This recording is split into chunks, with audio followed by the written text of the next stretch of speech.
Pessoal, não vamos esquecer de acionar o sino. Olá, combatentes do canal Arte da Guerra, tudo tranquilo aí, pessoal? Vamos dar um retorno do som.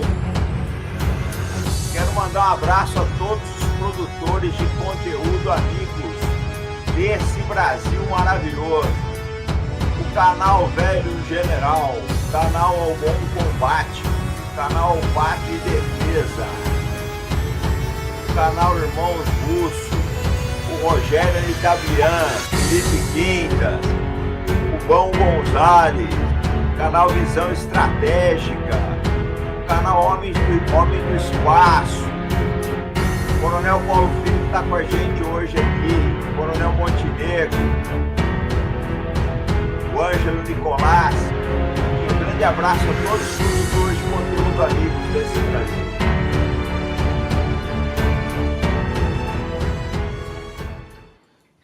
E aí, pessoal, tudo tranquilo? Como é que estão as coisas aí?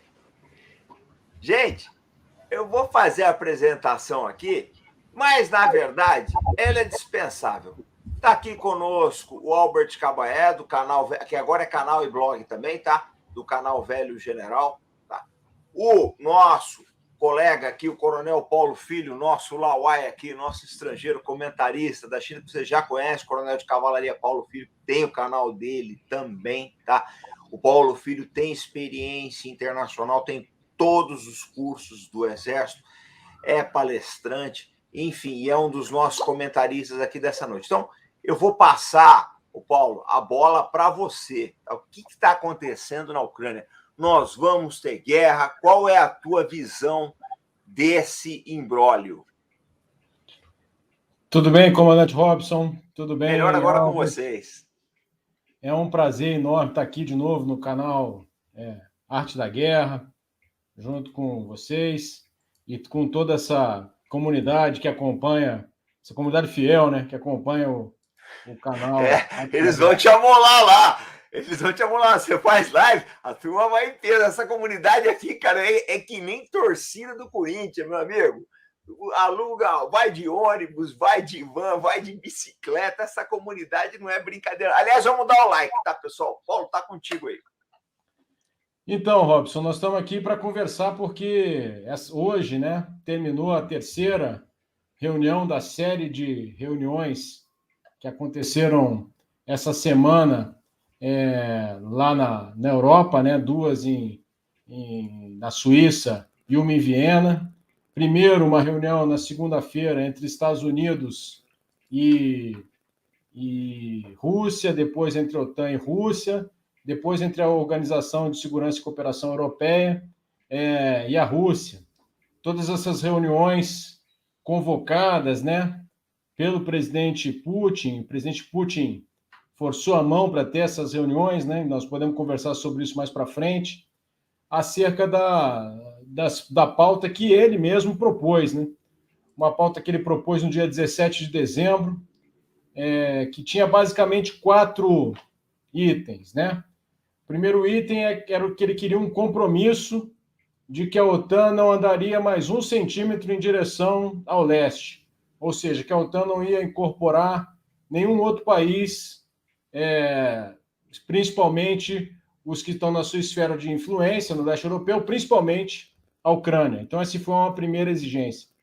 A segunda exigência é que as armas e pessoal militar da OTAN fossem retirados dos países que entraram para a OTAN depois de um pacto que houve em 1997 entre OTAN e Rússia. Bom, isso aí são 14 países, né? Incluindo os países bálticos, Lituânia, Letônia, Estônia, Polônia, Bulgária, Macedônia do Norte, então, vários países.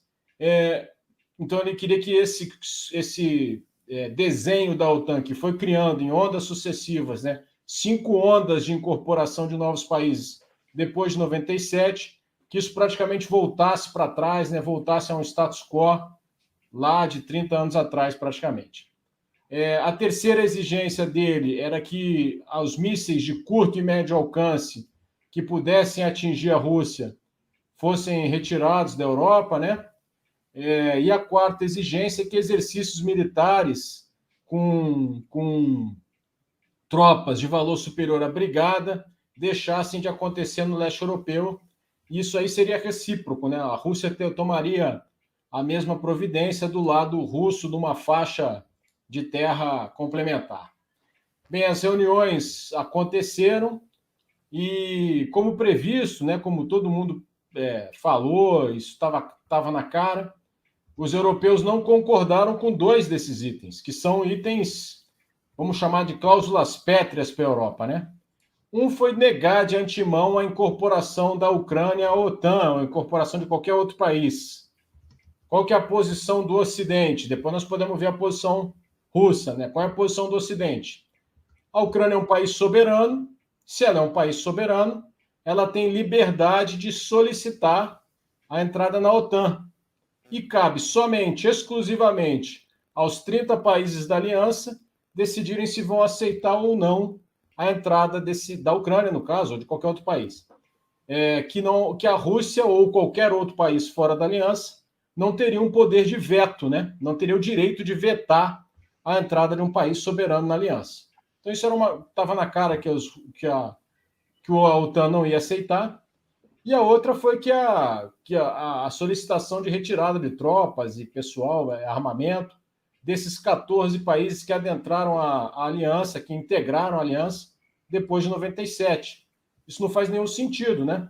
Imagina você está na Lituânia, na Letônia, na Estônia, que são países que integram a OTAN, ou na Polônia, de repente você retirar todas as forças da OTAN de lá, porque é uma exigência russa. Então, esses 2 itens estavam na cara que não iam ser aceitos, os próprios russos, tenho certeza, sabiam que não ia ser aceito.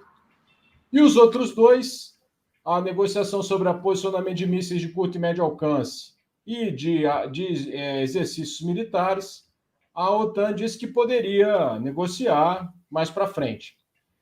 A Rússia não respondeu a essa proposta, né, da OTAN de marcar novas reuniões ainda, falou que estavam no beco sem saída, né, e pelo menos eu não consegui encontrar nenhuma declaração mais aprofundada a respeito dos negociadores russos a respeito dos próximos passos.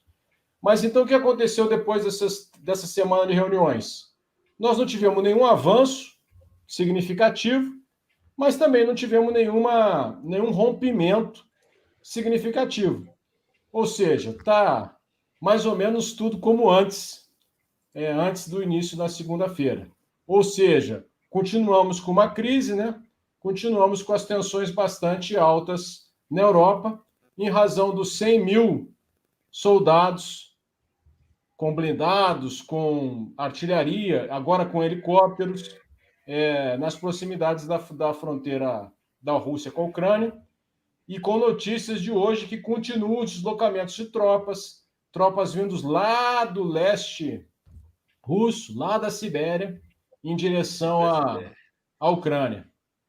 Então, assim, só para começar, né, rapidamente, o que aconteceu essa semana, é isso. Aí nós podemos falar bastante sobre as causas, o que motiva o lado russo, o que motiva o lado ocidental, qual é a posição da Ucrânia, qual a situação da Ucrânia nisso tudo, a relação do que aconteceu no Cazaquistão com o que acontece na Ucrânia.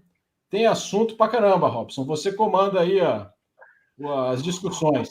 Ô, Paulo, eu acho o seguinte, você e o Cavaé, se depender de russos, americanos e chineses, a gente nunca vai perder esse emprego de comentarista militar, né? Nunca falta serviço. Cavaé, quero ouvir tua opinião aí, depois eu quero mostrar um filmete aí da expansão do OTAN para o pessoal ter uma ideia aí. Vou passar para ti. Bom, o Coronel Paulo Filho já fez uma explanação aí excelente da situação, né? E, bom, o caso é que as 3 reuniões, na verdade, por tudo que eu li, declarações, entrevistas coletivas que saíram na mídia aí, as reuniões não deram em nada, né? Ou seja, eles concordaram que vão continuar o diálogo, mas, inclusive, o Ryabkov, lá, o russo, ele, em um determinado ponto, numa entrevista, ele falou que ele não vê sentido em retomar essas discussões nos próximos dias, porque a discussão vai ser a mesma e não vão sair do lugar. Então, assim, ele diz que eles continuam com vão continuar o diálogo, mas não se sabe quando, né?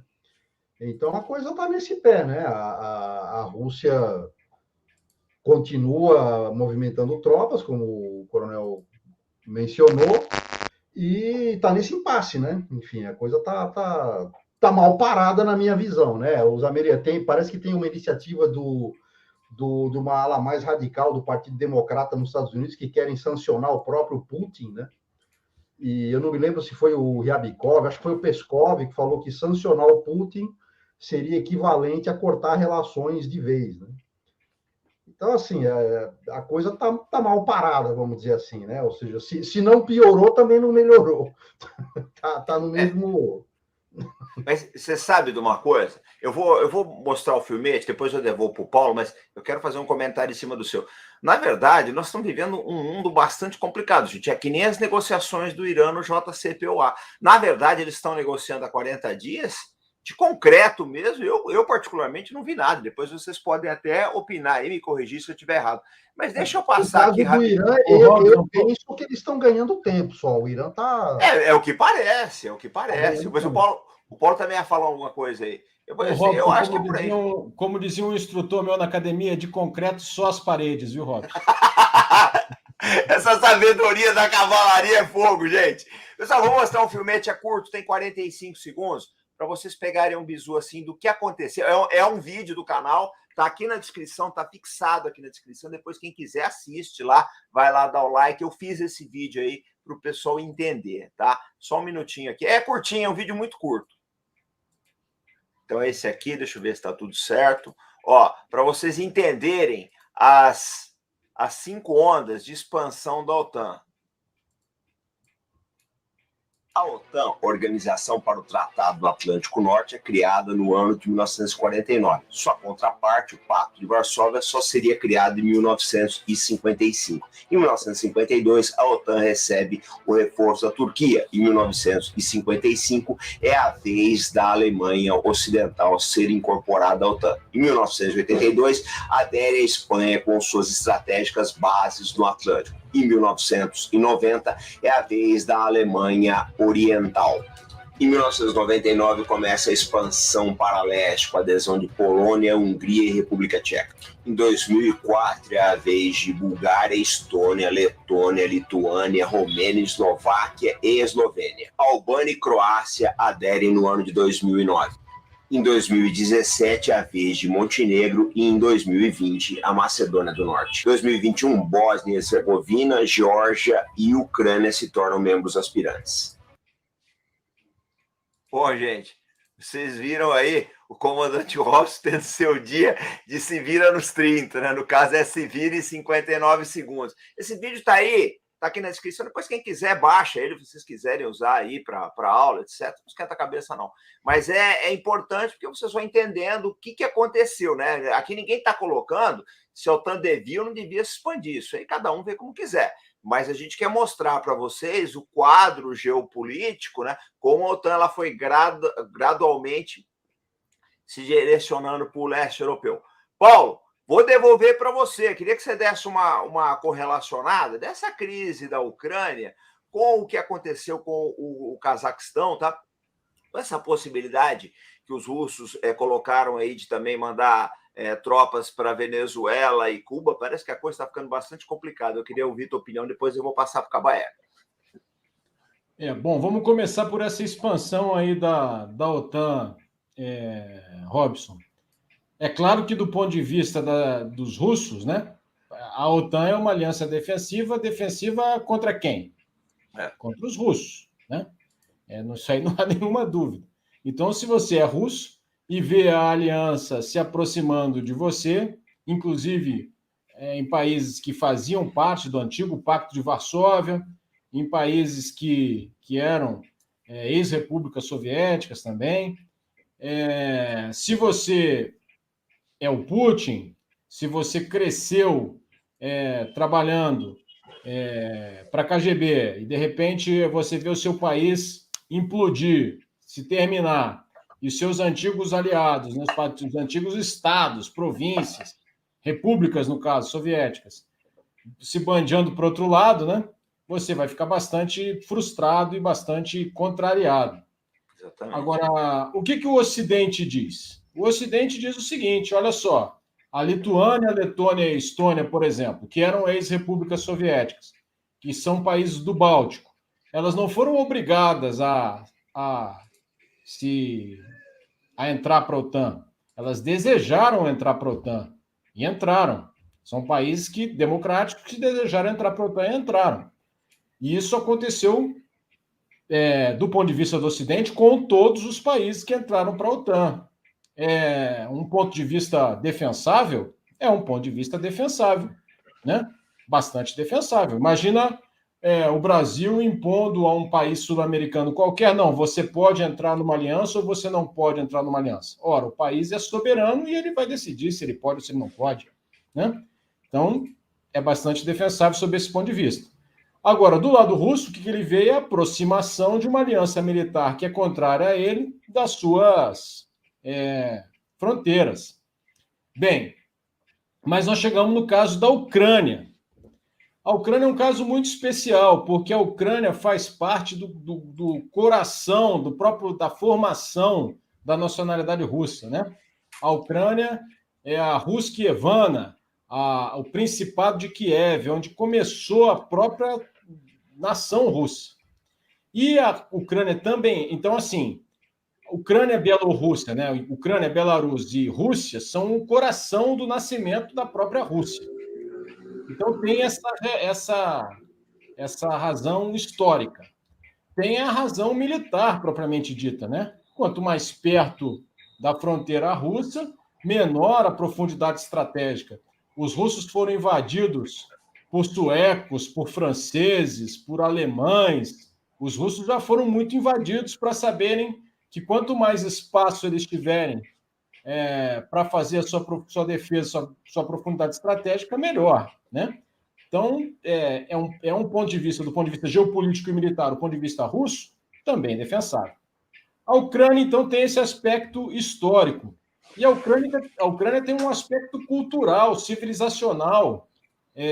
A Ucrânia é exatamente a fronteira, né? o espaço, o local onde a civilização ortodoxa russa encontra a civilização ocidental. O meu irmão me lembrou hoje do livro do Huntington. Está aqui ele, ó. Choque das Civilizações, do Samuel Quer Huntington. ler aquele trecho para o pessoal, Paulo? Quer então, aí eu estava aqui lendo um pedaço da Ucrânia, referente... O Huntington escreveu esse livro em 96, né? Logo depois, já tinha terminado, já tinha implodido a União Soviética, e o Huntington defende que as zonas intercivilizacionais, as faixas intercivilizacionais, seriam as faixas de atrito, e que os conflitos seriam conflitos entre civilizações, né? Por isso que a gente tem que ler, né, meus amigos? Só um parêntese. Por isso que a gente tem que ler, conhecer... Importantíssimo. Porque a gente vai conformando as nossas ideias com base numa teoria sólida. Então, eu vou ler aqui um pedacinho, da página 206 aqui do livro, que ele escreveu em 96.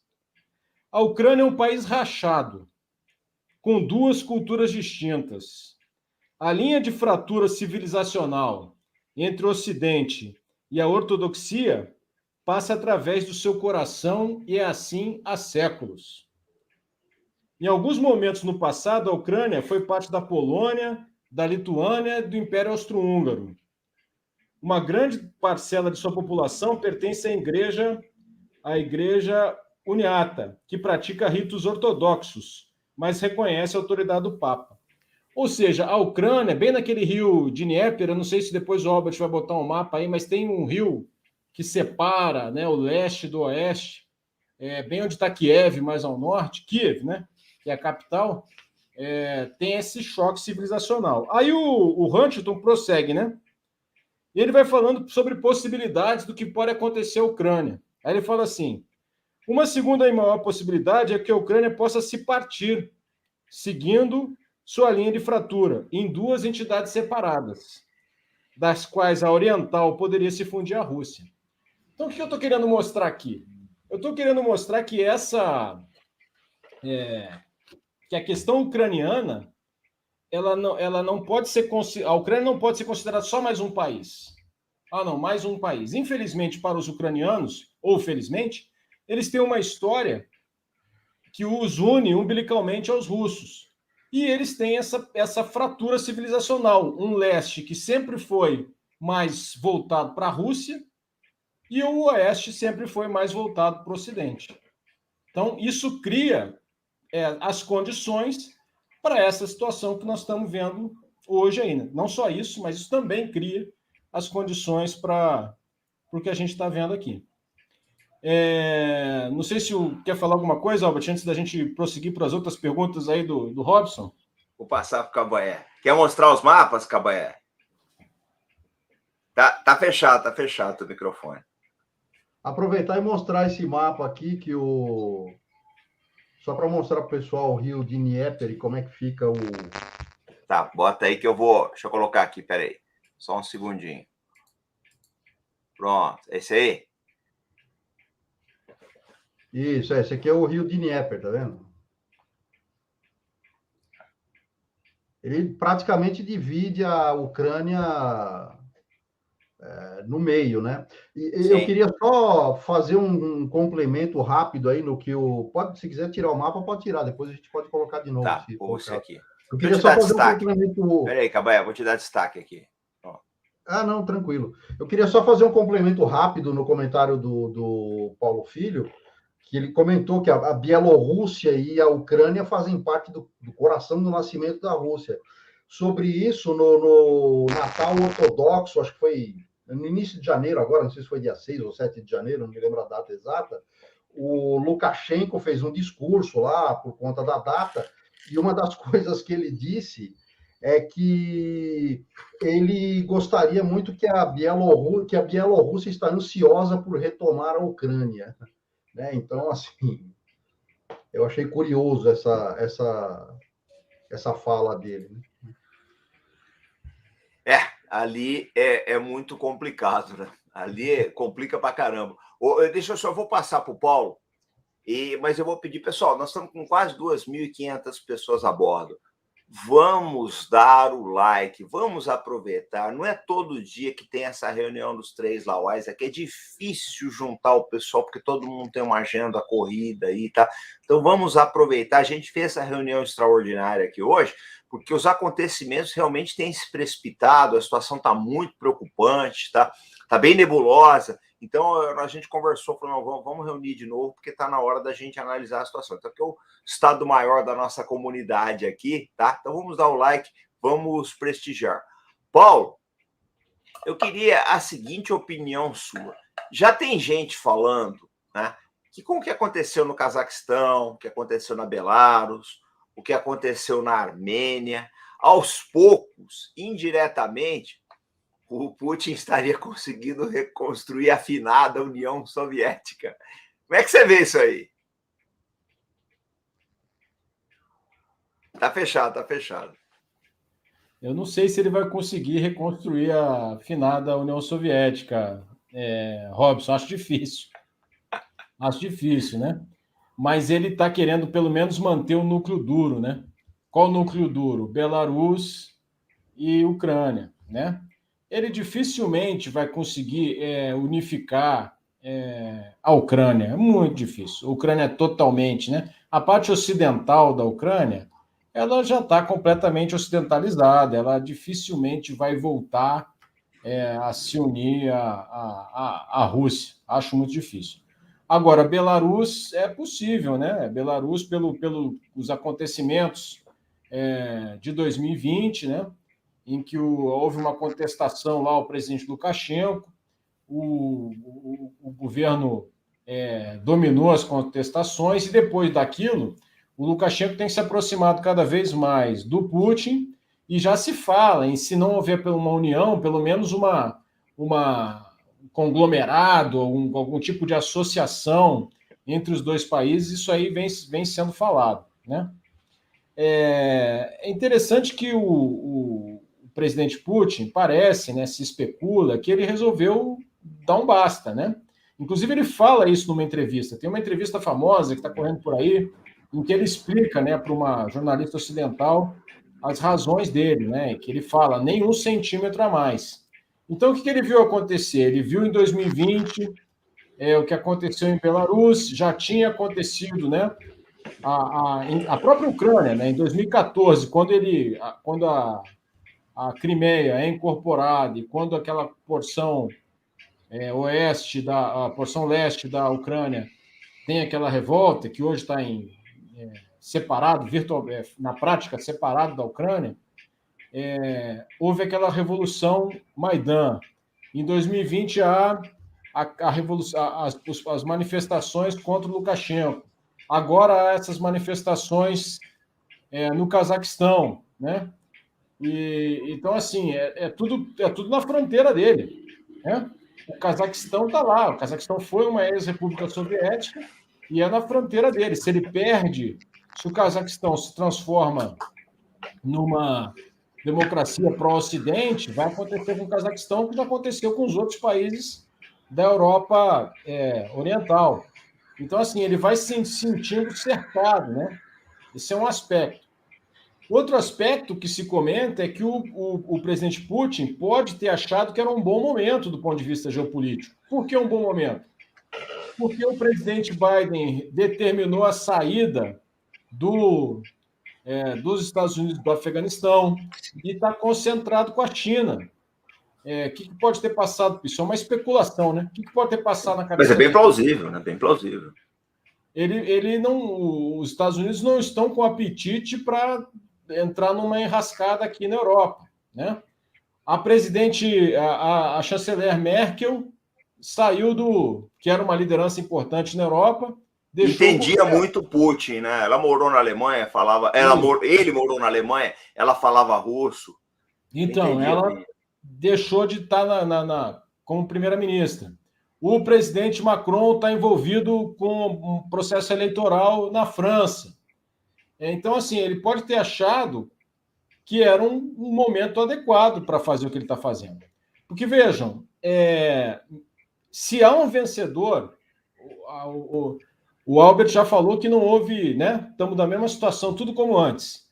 Mas se há um vencedor nessa história, até o momento, é o Putin. O que o Putin quer dizer para a comunidade internacional? O que o Putin quer dizer para os seus próprios cidadãos? Eu sou o presidente que botou a Rússia de novo como uma grande potência. Exatamente. Eu sentei na mesa, eu obriguei os Estados Unidos a sentarem na mesa para falar comigo nos meus termos. Eu que impus a agenda. O que foi discutido nessa semana não foram exigências dos Estados Unidos, foram exigências russas, né? Então, assim, ele reposiciona assim, no imaginário popular, né, aquela Rússia forte, novamente.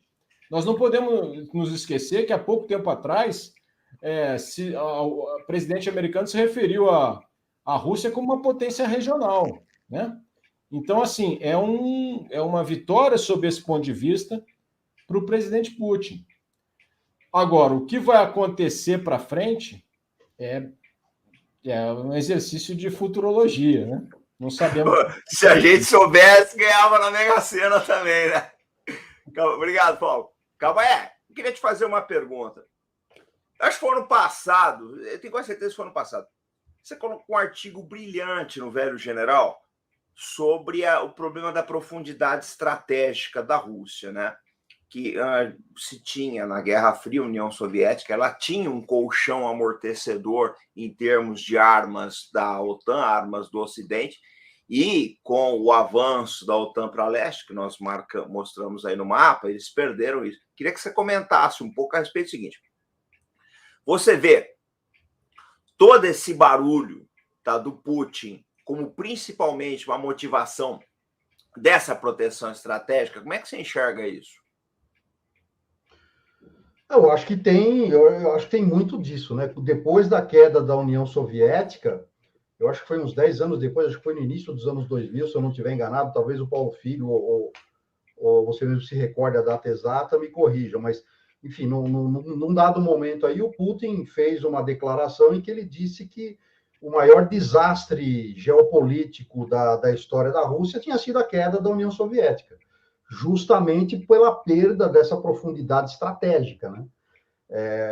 O que é essa profundidade estratégica? O colchão, na época do Pacto de Varsóvia, a fronteira OTAN mais próxima estava, não me recordo agora, que eu não estou com aquele mapa aqui, mas era cerca de 1.500 quilômetros, se eu não me engano, de Moscou, né?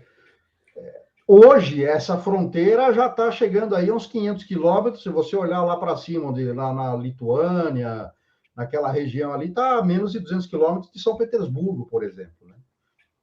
Então, assim, do ponto de vista de um Putin que faz essa declaração de que esse foi o maior desastre geopolítico da história da Rússia, faz sentido que ele esteja tentando, e aí eu vou parafrasear o Paulo Filho, não estou dizendo que está certo nem que está errado, mas faz sentido que ele esteja tentando reconstruir esse colchão estratégico, né? Que ele esteja tentando proteger a Rússia novamente. Né? A visão dele provavelmente é essa. É claro que, como político que ele é, e político muito sagaz que ele também usa isso como parte do discurso dele para consumo interno na Rússia. Né? Isso dá força para ele, né?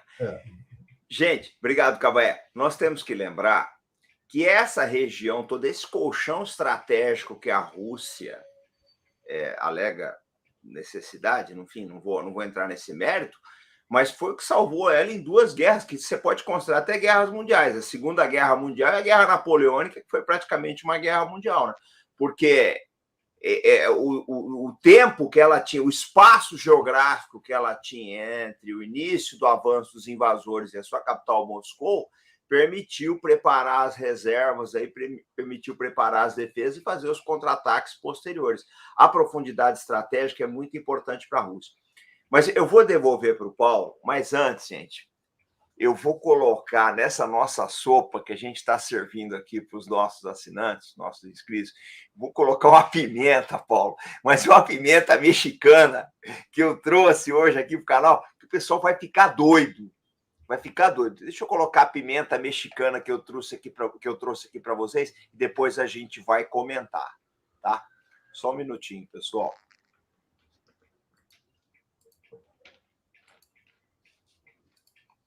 Vamos lá, aqui. Pessoal, é o seguinte, eu não vou colocar esse vídeo aqui, porque se eu colocar, o meu canal vai cair. Essa moça aqui, moça não, uma senhora, né? Ela deve ter hoje aí os seus 57 anos. É a Vitória... 57 não, 60 anos. É a Vitória Nuland. Aqui vocês veem ela no Maidan, tá? Em Kiev, na Ucrânia, em 2014, junto com o embaixador americano Geoffrey Piat. O que acontece? Em que cena que esse filme foi feito? O áudio, né? E esse filme faz parte de um áudio que vazou, acredita-se que a Rússia tenha vazado esse áudio, onde ela está falando dane-se a União Europeia, e ela está dizendo o seguinte, só para contextualizar para vocês, quando esse áudio vazou, estava havendo os distúrbios do Maidan, que eles queriam a derrubada do presidente Viktor Yanukovych, queriam a renúncia dele. Ela já estava discutindo por telefone com o embaixador quem eles iam colocar no lugar do presidente, quais eram os opositores que eles iam colocar no lugar do presidente. Inclusive, esse vídeo mostra, depois eu vou colocar aí para vocês, ela andando, olha só, uma subsecretária de Estado, ex-embaixadora da OTAN, ela andando pela capital da Ucrânia, numa manifestação contra o governo, ela andando junto com o embaixador e distribuindo donativos para os manifestantes que tinham até retroescavadeira para derrubar o governo. Então, a situação da Ucrânia, né, não é esse maniqueísmo que a gente vê aqui no Ocidente. É como o Paulo falou, ela é bastante confusa, é um país bastante dividido, uma divisão histórica, né? Étnica, histórica, assim, fica difícil você colocar um limite disso, tá? Mas eu vou colocar depois vou linkar esse vídeo aqui para vocês verem a complexidade. Imagina no Brasil, vamos imaginar aqui no Brasil, quando teve as manifestações contra a Dilma em 2014, que 2 altos funcionários do Departamento de Estado americano estivessem circulando em Brasília, né, e distribuindo donativos, alimentos aí para o pessoal do MBL, o que quer que seja. Então, foi isso mais ou menos que aconteceu na Ucrânia. Tá? Eu estou colocando para vocês, porque existem diversos documentários a respeito aí. Tem a Ucrânia on Fire na Netflix, tem a Winter of Fire na Netflix, tem Ucrânia em Chamas, do Oliver Stone. Vale a pena vocês darem uma olhada para ver a participação aí de entidades ocidentais na derrubada do presidente Yanukovych, que teve depois, na sequência, a invasão aí do Putin na Crimeia. Paulo, vou passar para você, queria que você falasse um pouquinho dos interesses do Ocidente na Ucrânia, né? Por que ela é tão importante aí para os países ocidentais? Você já colocou muito bem aí a importância dela para a Rússia, né? Mas eu queria que você colocasse aqui por que o Ocidente quer tanto a Ucrânia, ou não quer? Como é que você vê isso aí? Assim, Robson, eu não sei se o Ocidente quer a Ucrânia, não sei. Agora está meio complicado, né, Paulinho? Não tenho esse dado, não, cara. Só um detalhe, viu, Paulo? Só te adendar um pouquinho. Eu faço sempre uma piada aqui, né? Eu conceito isso aqui, que a situação da Ucrânia na OTAN é aquele cara que foi atropelado e quer comprar um plano de saúde, né? Ela está com 2 problemas de tropa de secessão aí dentro dela e quer entrar para a OTAN. Então, a situação da OTAN é a mesma coisa. O cara acabou de ser atropelado, está todo arrebentado, mas ele quer comprar um plano de saúde. Desculpa aí, Paulo, vou devolver para você. O que acontece, Robson? É claro que todo o presidente que sofre manifestações contrárias, qualquer um, em qualquer lugar do mundo, ele sempre vai dizer que aquelas manifestações foram orquestradas por países estrangeiros inimigos. Porque ele vai culpar... É narrativa, né, Paulo? É narrativa. É uma narrativa. Ele vai culpar não os pecados do seu governo, qualquer governo, que levaram os manifestantes às ruas, qualquer que seja ele. Falta de liberdade, problemas econômicos, repressão, falta de democracia, ou qualquer problema. Para o governante de turno, de qualquer lugar do mundo, ele sempre vai ser para ele mais confortável acusar um terceiro país, de estar insuflando aquelas manifestações, né? Eu não fiz nada errado, o meu governo é muito bom, eu estou sendo desestabilizado por forças inimigas. Então, assim, sempre vai existir essa narrativa. Com isso, eu estou dizendo que não possa haver uma ação deliberada de outros países para promoverem manifestações contra governos que não são favoráveis, de maneira nenhuma, porque isso acontece. Isso acontece de fato. Existem inúmeros exemplos históricos. Inclusive, os forças especiais foram criados para isso, né? Os forças especiais fazem isso. Eles treinam, aperfeiçoam, insuflam forças no interior do país inimigo para agirem de acordo com os interesses do país de cá, né? Isso aconteceu na Revolução Maidan, na Revolução Laranja. Eu não tenho como dizer, Robson, eu não tenho esse dado.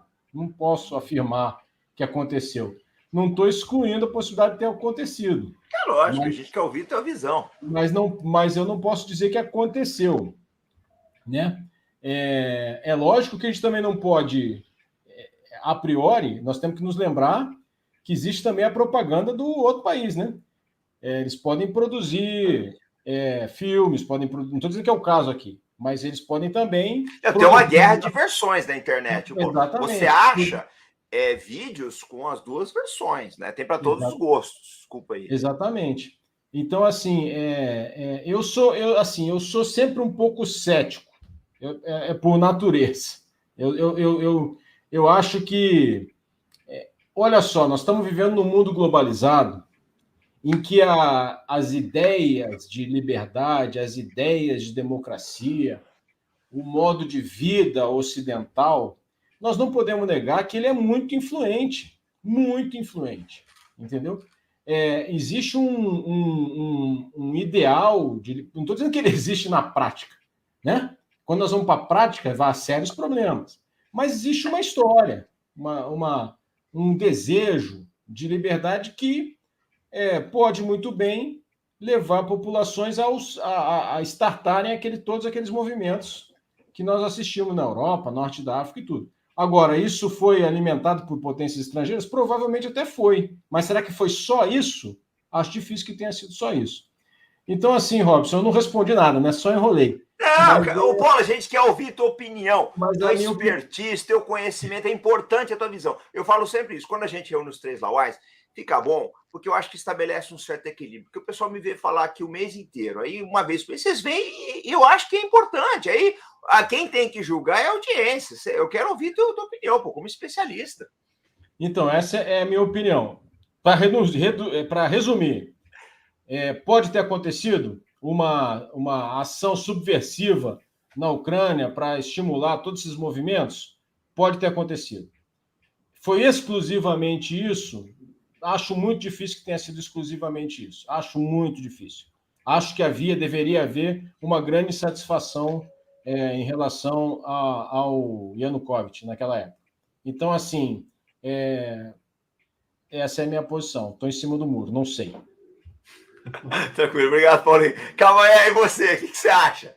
Eu não acho nada. Sei de nada. Olha, eu nem estava lá, não vi. Então, vou te dar um bisu. Eu concordo com o Paulo. Eu acho, assim, eu acredito que tenha havido interferência externa. Eu acho que aquela questão toda a estrutura que os manifestantes tiveram ali, eu acho que aquilo teve financiamento e, enfim, mas a estrutura era algo pesada. Isso era pesado. Não é algo que eu possa afirmar, não, foi fulano, foi Beltrano, foi tal organização. E o passeio da Vitória também, ela estava bastante serelepe com o embaixador lá. Garanto que ela não foi para tomar café na Starbucks. E o mais legal é a conversa telefônica deles, né? Sim, o vídeo é o escândalo. Fã de Europe, né? E discutindo quem seria o melhor nome para ser o próximo presidente, enfim, isso tudo aí depõe contra, né? Eu vou te dar uma sugestão, se você quiser, faz uma resenha no canal sobre o documentário, o Winter of Fire. É interessante. Interessante fazer. É um documentário. Outra coisa que eu tenho que dar um alerta aqui para esse nosso público aqui é o seguinte: às vezes eu indico um documentário, gente, e o pessoal fica enrolando para assistir. Aí sai do ar, aí vem me encher o saco aqui no canal. Mas não tem mais. Tem um cara, eu sempre conto a história que é muito engraçada, viu, Paulo? Tinha um documentário, não sei se você viu, o Cabaé viu. Vietnã, a Guerra do Vietnã, do Ken Burns. É maravilhoso, tem na internet, são 10 capítulos, 18 horas de documentário, assisti 2 vezes. Eu tenho essa tara, pessoal. Às vezes, quando eu gosto muito, eu assisto 5 vezes, tem esse negócio. Mas, enfim, é a Guerra do Vietnã, do Ken Burns. E aí o que acontece? Eu recomendei, falei bem, fizemos live, Cabaé, eu, o Coronel Pimenta, fizemos escândalo aqui, o escarcel. Aí tá, o pessoal foi assistir. Aí tem um inscrito aqui no canal, foi muito engraçado isso. Ele falou, pô, comandante, comecei a assistir o documentário, aí mais ou menos meia-noite eu saí para pegar uma Coca-Cola lá com o senhor, que eu voltei e tinha saído do ar. Eu falei, meu filho, mas você tinha que ter olhado a Netflix, que ela avisou que ela ia tirar do ar. Aí nós escrevemos para a Netflix, mandamos uns e-mails, tudo, mas não teve jeito, o documentário acabou, ele talvez volte, mas tem na internet agora, só que não tem legenda. Eu recomendo para vocês, gente, é belíssimo, narração do Peter Coyote, tá? Tem toda aquela trilha sonora dos anos 60, é maravilhoso, é um êxtase assistir esse documentário, por quê? Porque vai desde a saída, desde a Segunda Guerra Mundial, até o último helicóptero americano e a reconciliação com o Vietnã, anos depois. É maravilhoso, chama-se Guerra do Vietnã, do Ken Burns. Paulo, vou devolver para você agora. Eu queria dizer o seguinte, parece que o Putin se reuniu com os generais para saber as opções militares. Você pode dar uma comentada aí? O que você acha aí? Como é que você vê essa essa situação das opções militares do Putin na Ucrânia? Qual que é a tua visão? Tem alguns mapas aí que mostram um pouco essa... Quer colocar os mapas aí? Tá aí na boca para compartilhar. Inclusive, não sei se... Pronto. Acho que o Paulo Filho deve ter visto. Aqui, esse mapa aqui, ele mostra... Deixa eu ver se eu consigo expandir esse negócio aqui.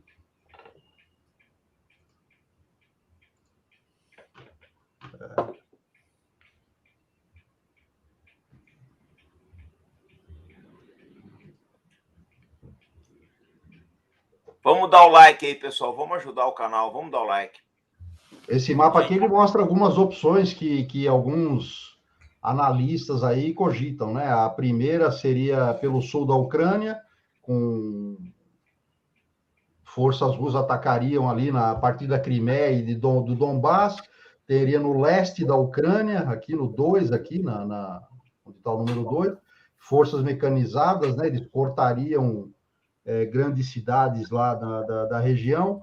O rio de Dnieper, acredita-se que a maior parte das forças russas interromperia o avanço no rio de Dnieper, a menos que eles fossem tomar Kiev, né? Na costa do Mar Negro, ali, vindo ali da Crimeia, tomariam Odessa, ou uma invasão pelo litoral. Poderiam evitar cruzar o rio de Dnieper vindo pela Bielorrússia, né? Aqui passando aqui perto de Chernobyl. Os pântanos do Pripyat aí. Oi? Os pântanos do Pripyat aí perto de Chernobyl, que estão congelados nessa época do ano. Na opção 6 aqui, ele avançaria para Kiev a partir do oeste, ou seja, eles contornariam os pântanos de Pripyat e a área de Chernobyl também, né? Então, mas isso são elucubrações, né? Isso é elucubração de analistas, né? Mas é aquela história, gente. Nós trabalhamos o terreno das hipóteses, a gente não tem bola de cristal, né? O que a gente faz aqui, porque todo mundo aqui estuda o assunto, todo mundo é bastante... Mas eu cortei, deixa o Coronel Paulo Filho falar, que ele vai falar sobre isso muito melhor do que eu. Então, né? Tu roubou a cena já aí. Tem um pouquinho mais de experiência do que eu nessa questão. Só aqui no programa tem essas furadas de olho aqui também, gente. Aqui tem o seguinte, os programas do Arte da Guerra, eu falo assim, a gente se diverte muito fazendo. Porque se eu não cortasse, depois que ele falar, eu vou dizer o quê? Exatamente, Camaé, exatamente. Tem que dar aquela arrumada de cena. Não, mas é engraçado. Eu falo sempre que tem um pessoal que, quando vem aqui no canal, o Luiz Felipe, deputado, é um deles. Rouba a cena. Né? A Fabiana Barroso também. Estou querendo trazer a Antônia Fontinelli aqui. Que esse pessoal que vem, Paulo, e aí rouba a cena, eu fico tranquilo. Aí eu saio, vou tomar... Deixa eles falando ali. Saio, vou tomar um café, vou ler um livro, né? E tranquilo, porque o pessoal só presta atenção neles. Quando vem a Fabiana Barroso aqui, o pessoal fica aí mandando beijo, etc. E esquece do velho guarda aí. Paulo, você que é um que rouba a cena também, rouba a cena no Cabaé? Vou passar para você fazer teu comentário militar aí. Assim, é difícil, né? Espero que o pessoal que foi meu aluno da SM nessa ódio ofensiva não esteja assistindo. É a vingança. Mas é o seguinte, é muito difícil imaginar que a Rússia... Bom, primeiro assim, uma ação militar, ela seria muito custosa para a Rússia. Você quer colocar o mapa? Você quer pôr o mapa? Primeiro que o custo econômico que os Estados Unidos e a Europa já disseram que vão causar à Rússia, e isso é importante que a gente diga, os Estados Unidos e a Europa já disseram de antemão que não vão empregar forças militares no território ucraniano.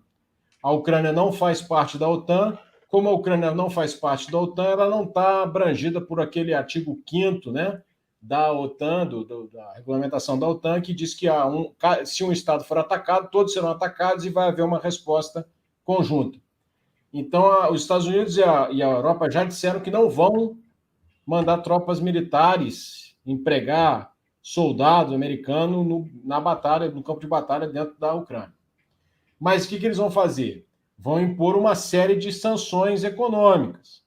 Nós já discutimos isso em outras lives aqui, né? As sanções econômicas hoje, elas não são tão efetivas como elas eram no passado. Por quê? Porque há uma válvula de escape chamada China, né? Então, a China hoje, ela faz trocas comerciais e tem instrumentos financeiros que deixam mais suave, né, a sanção. Por quê? Porque a China ela não adere às sanções que são impostas pelo Ocidente. Então, assim, mas as sanções que estão prometidas são muito duras. Então, se fala em cortar o sistema SWIFT. O que é o sistema SWIFT? Aquele sistema de trocas financeiras, né? O cara compra e transfere de um banco internacional para o outro. Eu já ouvi falar que a Mastercard e a Visa, por exemplo, deixariam de atuar com bancos russos. Então, imagina você é um cidadão russo, usa o cartão de crédito, aí amanhã você não usa mais nem Visa nem Mastercard. É uma coisa difícil, né? Então, assim, as sanções econômicas seriam muito duras. Mas vamos dizer que o presidente Putin resolva agir militarmente. Se ele resolver agir militarmente, ele vai certamente criar uma narrativa que justifique essa ação militar. Por quê? Porque hoje ele nega. Hoje ele diz que não vai invadir a Rússia, que essa concentração de tropas é uma concentração defensiva porque ele se sente ameaçado pela aproximação da OTAN. Então, os dois lados dizem que estão se defendendo. Então, hoje, o Putin nega que ele tem a intenção de invadir. Mas pode-se criar uma narrativa. Qual narrativa? Olha só, a Ucrânia não está respeitando o Tratado de Minsk, o Acordo de Minsk de 2014, de cessar fogo lá, ou os acordos que existem entre a parte ucraniana e os rebeldes, né, os insurretos que estão lá apoiados pela Rússia na parte oriental do país. E como vocês estão desrespeitando esses acordos, eu vou entrar com uma missão de paz para defender o povo que está sendo massacrado pelos ucranianos do lado oriental. Uma narrativa. Sim, na Crimeia, o Putin usou incidente Kosovo. Ele alegou isso daí, o incidente Kosovo. Então, esse cenário que você está colocando é bem plausível, viu, Paulo? Então, aí ele entra. Mas ele entra até onde? Né? É uma boa pergunta. Eu acho muito difícil que ele ultrapasse o rio de Dnieper. O rio de Dnieper é um obstáculo, né? A gente chama isso na tática, né? É um rio obstáculo importante, que vai estar fortemente defendido pelo exército ucraniano. A capital, Kiev, está lá no norte, no rio de Dnieper. Mas, veja bem, esse mapa aí é legal porque mostra lá no sul a Crimeia. Vejam que hoje o contato da Rússia com a Crimeia é por uma ponte que tem ali, ligando onde está escrito, onde tem um batalhão ali, né? No sul, não sei se dá para mostrar aí, Robson, com o mouse, mas Tá aqui, vê se está aparecendo o mouse aí. Não está, não. Mas ali embaixo, no sul, o que ele pode fazer? Um exemplo, era chegar a Donetsk, que já está ocupado, e tentar ocupar essa porção sul para chegar até a Crimeia para ter uma ligação por terra com a Crimeia. Então, ele chegaria ali até o rio de Dnieper no sul e conquistaria aquela parte. É uma hipótese, né? É uma hipótese. E, a partir daí, tentar criar uma narrativa para separar, como Huntington previu lá em 96, no Choque das Civilizações, toda essa porção oriental, toda essa porção a leste do rio de Dnieper, para se juntar à Rússia. Isso é fácil? Não, isso é difícil pra caramba. Muito difícil. Porque vai estar sofrendo sanções, ele vai ter que justificar uma ação ofensiva num país soberano, não é fácil justificar uma ação ofensiva num país soberano. A comunidade internacional, de uma maneira geral, vai ficar contra ele, né? Como é que você vai justificar uma invasão de um país soberano? É muito complicado, muito complicado. Então, assim, se acontecer, vai ser uma ação muito ousada. E outra coisa, é uma guerra na Europa, meus amigos. Uma guerra na Europa. Nós vamos assistir uma guerra na Europa? Mas já fizeram tantas, Paulinho. Eles devem estar com saudade. A última foi no Kosovo. Pois é, mas não uma guerra convencional desse tamanho. Não, você sabe de uma coisa? Você me lembrou de uma piada. Deixa eu contar uma piada rapidinho, vou devolver para você aqui. O bacana desse canal é que essa interação. Deixa eu contar uma piada rápida aqui. Dizem que o Hiram Maxim, né, quando ele inventou a metralhadora, o pessoal conta o seguinte, que ele era um cara muito engenhoso, aí um colega dele, ele perguntou para um colega como é que ele faria para ficar rico. O cara falou, olha, inventa uma coisa que faça com que os europeus se matem mais rápido. Aí ele teria inventado a metralhadora Maxim. A gente conta essa história, né, para associar o fato que a Europa ela sempre fez guerras, né? Ela a gente, lógico, acho que a gente nunca viu um período assim tão calmo, mas é complicado. Isso que o Paulo está falando realmente é verdade. Uma guerra na Europa teria implicância, inclusive para o Brasil, né, Paulo? Não, uma guerra na Europa tem repercussão para todo mundo, né? Exatamente. Repercussões econômicas gravíssimas, né? Repercussões em vidas humanas, né? É muito complexo, é muito complicado. Eu quero mostrar uma coisa aqui. Vou aproveitar que esse mapa que o Cabaé trouxe. Eu quero mostrar um negócio para vocês. Espera aí, deixa eu só colocar aqui. Você sabe que o Cabaé, esse mapa, ele me lembrou uma coisa interessante. Essa região que o Paulo apontou ali, onde os russos poderiam cruzar aquele estreito que ele mostrou ali, é o mesmo desse filme aqui, ó, Cruz de Ferro. O Cruz de Ferro, para quem não assistiu, eu acho que é um dos melhores filmes. Para mim, é o melhor filme que já se fez. Eu sou suspeito para falar, mas é o melhor. Eu acho que é o melhor filme que se fez até hoje sobre a Segunda Guerra Mundial. E ele conta exatamente a história de um pelotão que tinha que atrasar o avanço russo em direção à cabeça de ponte de Kuban, próxima da Crimeia, na Segunda Guerra Mundial. Isso é muito legal, o pessoal assista. Eu considero um dos melhores filmes da Segunda Guerra Mundial que já se fez até hoje e se passa exatamente naquela região. Vai ter resenha em breve dele no canal. Faz sim, Cabanha, faz sim. Bom, vale a pena. Olha, eu sou suspeito para falar, porque eu acho esse filme assim muito bem feito, muito realista. É do Sam Peckinpah, é Sam Peckinpah pura. Esse filme é muito realista, é bastante violento, mas acho que mostra bem o que foi a frente oriental na Segunda Guerra Mundial. Porque é uma cruz de ferro, eu vou levar o senhor até onde nascem as cruzes. Exatamente. Ele fala para o capitão, né? O capitão Maximilian Schell, né? Muito legal, muito legal. Ô, gente, nós já estamos chegando no fim, quase 3.100 pessoas a bordo. Vamos dar o like, vamos nos inscrever no canal do Coronel Paulo Filho, vamos nos inscrever no canal do Velho General, vamos seguir o Paulo no Twitter e vamos seguir também o Albert no blog Velho General. Pessoal, já está ficando, tá? Aquela saudade do pessoal aqui, tá? Já os 3 Lauais voltam, mas eu vou passar para vocês fazer as considerações finais, o jabá dos blogs, do Twitter, dos canais aí, o que vocês quiserem falar. Enfim, deixo o microfone final para vocês dois aí, tá? Eu queria só fazer uma observação aqui de um comentário que a Wendy Sherman, a vice-secretária de Estado americana, fez. Ela falou o seguinte: os aliados da OTAN, numa entrevista, né? Não sei se foi hoje ou ontem, mas enfim. Os aliados da OTAN falaram em completa unidade em apoio a um conjunto de princípios internacionais críticos, que todos os países devem poder escolher sua própria orientação de política externa e que a soberania e integridade territorial são sacrossantas. Eu acho muito bom que ela pense dessa forma e eu espero que a gente não precise lembrar essa fala dela no futuro. Não, é engraçado, eu vou colocar o Paulo em destaque, mas isso que ela falou agora, a Victoria Nuland, aquela que fez o passeio no Maidan, ela falou em 2014, da soberania da Ucrânia, nós não toleraremos violação da soberania, e acabou que a Rússia abocanhou 2 pedaços, está lá até hoje.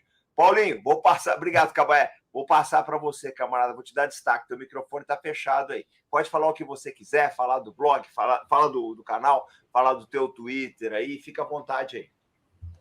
Você está em destaque. Bom, primeiro eu queria falar com o pessoal que está falando aí do Iraque, né? O Iraque era um país soberano, foi invadido com uma história mentirosa, reconhecidamente mentirosa das armas químicas. Foi uma ação errada, Ninguém defendeu a invasão do Iraque. O país soberano foi invadido por uma questão errada.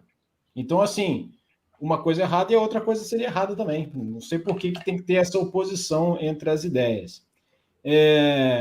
Alguém perguntou aqui do livro Strategy. É do Lawrence Friedman. Esse livro é espetacular, viu, pessoal? Infelizmente não tem em português, é só em inglês. Ele conta toda a história da evolução do pensamento estratégico, desde lá dos animais, da Bíblia, dos gregos, chegando até as teorias mais modernas de estratégia. É um calhamaço aí de muitas páginas, aí, 700 páginas, mas vale a pena ter na biblioteca. Muito bacana. Agradeço mais uma vez, Robson, sempre muito agradável estar aqui, companheirismo aí com o Albert também, é um grande prazer, o tempo passa aqui muito rápido, né? Agradeço aí as quase 3.000 pessoas que nos acompanham aí ao vivo nessa noite de quinta-feira, né?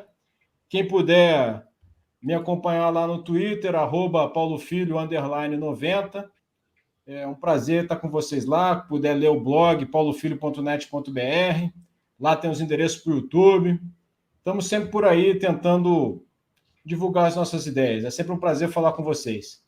Vocês não têm que concordar, nem que discordar de mim, do Robson ou do Albert. Vocês têm que ouvir o que a gente fala, ouvir o que outras pessoas falam e chegar à construção das suas próprias conclusões, embasadas, de preferência, numa teoria sólida, pessoal. Tá bem? É isso que nós estamos aqui, é por isso que eu admiro o Robson com esse trabalho diário, live no Natal, live no Ano Novo, não sei como é que ele consegue, né?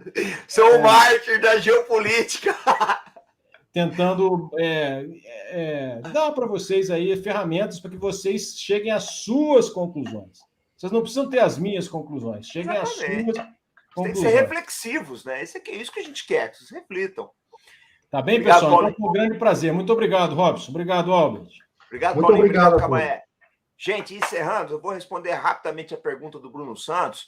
Bruno, que torna o ataque russo impossível, eu acho que nada torna o ataque russo impossível, a não ser intervenção divina, mas eu acho pouco provável que alguma coisa torne o ataque russo impossível. Se eles tiverem que invadir, vão invadir. E outra, eu acho que quando os Estados Unidos começam a falar isso... Se o senhor me permite, eu acho que não foi essa a pergunta dele, não. Eu acho que ele quis dizer qual é a posição da Rússia quanto a mísseis de curto e médio alcance na Ucrânia, porque eles atingiriam Moscou em poucos minutos e a Rússia teria poucas chances de derrubar esses mísseis. Eu acho que dificilmente, viu, Cabé, que a gente vai chegar nesse ponto de se instalar mísseis na Ucrânia. Eu acho meio complicado. Acho que a situação, a tendência é deteriorar cada vez mais. Eu não estou muito otimista com tudo que está acontecendo, não. Mas o Bruno, manda essa pergunta para o e-mail melhor configurada, que a gente vê a resposta, eu reenvio para os lauais aqui. Tá? Manda para mim, Bruno Santos, que a gente tenta dar uma trabalhada. Robson, impressionante a força do teu canal, hein? Tô aqui, meu Twitter não para de pular aqui com o pessoal seguindo. Obrigado. Eu fico feliz pra caramba. Eu acho o seguinte, gente, olha só, eu tenho um carinho muito grande por todos os nossos convidados aqui. Vocês já são da casa, já são da família, já entra, pega uma cerveja no congelado, tá tudo certo. Eu trato o pessoal aqui, todos os entrevistados, todos os partidos, com um carinho muito grande. Eu gosto de resolver. Não concordo com tudo que o pessoal fala, porque faz parte da vida isso. Mas eu acho que as análises que a gente traz aqui, os nossos convidados, eles procuram, a gente está mudando muita coisa na cabeça do pessoal. Eu só sou condutor aqui, eu só falo sempre, quando tem live com vocês, é gostoso para mim que eu fico de passageiro de patrulha, não me mato aqui.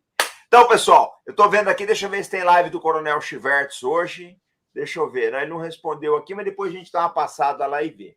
Tá? Então, gente, vamos atentar aí as lives dos canais amigos, do Paulo, do Albert, do Rogério de Tablian, do Felipe Gonzalez, dos irmãos Russo, do Rubem Gonzalez, do Felipe Quintas aí, tá?